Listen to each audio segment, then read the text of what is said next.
Well, cyclists from across the U.S. and the world will travel to Iowa this weekend for RAGBRAI. Over 20,000 riders are expected to make this year's trek. RAGBRAI organizers and host towns are busy putting the final touches on months of preparation. For 52 years, the ride has always stayed on Iowa roads until now. On day 2, cyclists will cross state lines and make a 15-mile detour into southern Minnesota before heading to Estherville.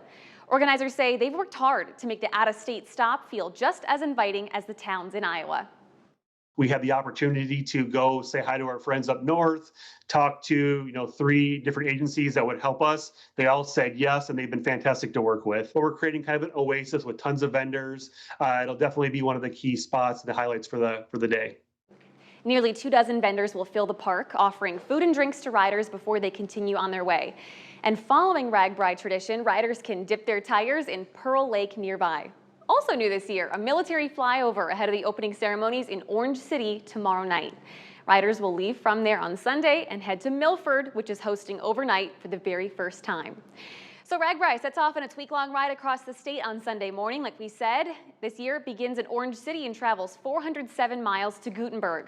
Along the way, the riders will climb more than 10,000 feet in elevation, and they'll have the opportunity to cross into a neighboring state, like we said. The second day of riding will cross into Minnesota for several miles before returning to the Hawkeye State.